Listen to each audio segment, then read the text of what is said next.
আজকে একজন গর্ভবতী মা যে হাসপাতালে নিয়ে যাবো সেটা আমরা পারতেছি না। আমার বয়স্ক বাবাটা রাস্তা দিয়ে হাঁটবো সেটাও পারতেছে না। আমরা একটা রিক্সা বাসা পর্যন্ত আর কি আসতে পারতেছি না। এর থেকে আর কষ্ট আর জীবনে থাকে না এই বর্তমান ডিজিটাল যুগে। আসসালামু আলাইকুম দশমিনাবাসী, আজকে একটি নিউজ প্রকাশিত হয়েছে 10 মিনিট প্রতিদিনে যে হাই স্কুল সংলগ্ন যে আপনার যে খালটি গেছে সেই খালটি নিয়ে।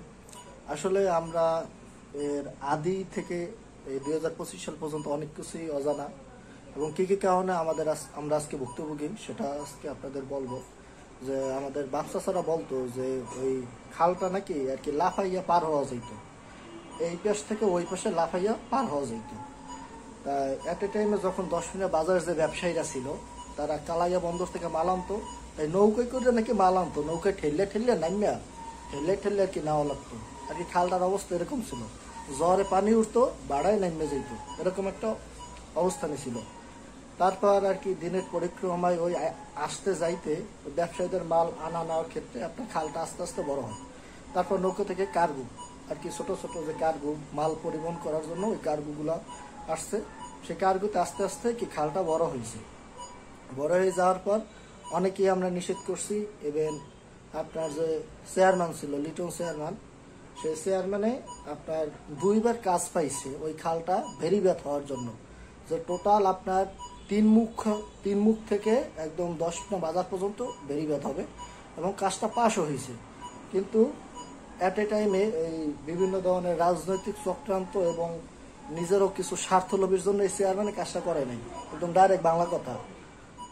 আর তখন এলাকাবাসী মিলা কি করলো যে আর কি তারা নিজেরা যে যার মতো বাসার সামনে গোছ গাড়া গাছপালি যেমনি পারছে আর কি হাঁটার জন্য গোছ গাইরা আর কি হাঁটার একটা ব্যবস্থা ছিল। অনেকে বাসের সাঁকো দিয়ে হাঁটাচলা করছে। আমরা যখন ছোট ছিলাম আর কি স্কুলে গেছি বাসের সাঁকো দিয়ে আর কি হাঁটাচলা করছি। তা বর্ষার সিজনে খুব আর কি খারাপ অবস্থা হইতো, জ্বরের পানিতে সবকিছু বেড়ে যেত, আমরা স্কুল থেকে বাড়ি যেতে পারতাম না, এমন একটি অবস্থা।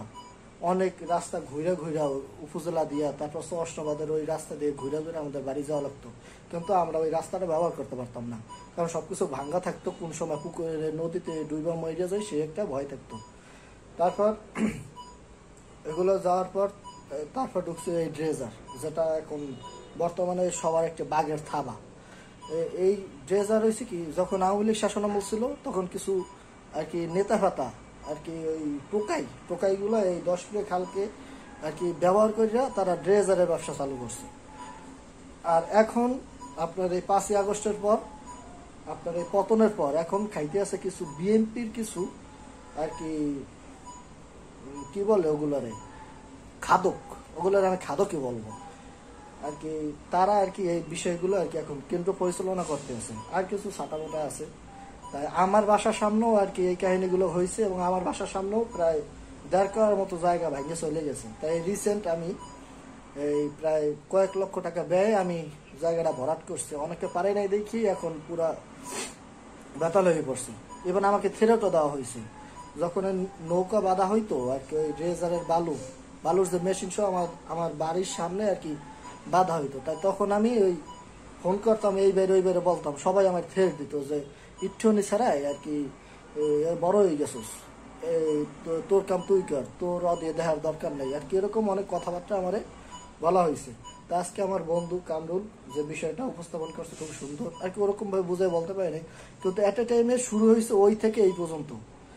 তাই ব্যবসায়িক কেন্দ্রে কইরা এখন ড্রেজারের থেকে শুরু করে আর কি এবপল আমরা সাধারণ জনগণ এর ভুক্তভোগী। আর ম্যাক্সিমাম খালটাই এখন আর কি খালের দখলে কিছু নিজস্ব মালিকানা সম্পত্তি এখন বর্তমানে খালের দখলে আছে। আর বাড়ির আর কি বাড়িঘর কমই আর কি সবারই অর্ধেক পরিমাণ বাড়ি আর কি ভাইঙ্গা খালে নিয়ে গেছে, এমন একটি অবস্থা আর কি বর্তমানে বিরাজমান করতেছে। তাই এর থেকে আমরা পরিত্রাণ চাই। তাই যুবক সমাজ যারা আছো অনেকেই আছো যে কোনো আওয়ামী লীগ বিএনপি দল পছন্দ করে না, কিন্তু নিজের এলাকায় ভালো পাও, নিজের এলাকাটাই পছন্দ, আমি আছি অনেকে আছে অন্যজন আছে। তাই নিজের এলাকার যে সমস্যাগুলো ভাই নিজের এইটা সমাধান করো, এইটা সমাধান আমরাই করতে পারবো, আমরা যে যুবক সমাজ আছে আমরাই এই সমাধান করতে পারবো। তাই এখন থেকেই প্রতিহত করো, নাহলে এট এ টাইমে আমাদের বাড়িঘরও থাকার সম্ভাবনা থাকবে না। আর আমার কথা যদি কেউ কষ্ট পেয়ে থাকেন কিছু করার নাই, কারণ নিজের বাসা বাড়ি ভাগ্যে যাবো আপনাদের জামাইও দূর করবো, ওই পোলা আমি না। যেটা সত্য সেটা বলবো, যেটা মিথ্যা সেটাও স্বীকার করবো। ভালো থাকবে, আল্লাহ হাফিজ, আসসালামু আলাইকুম।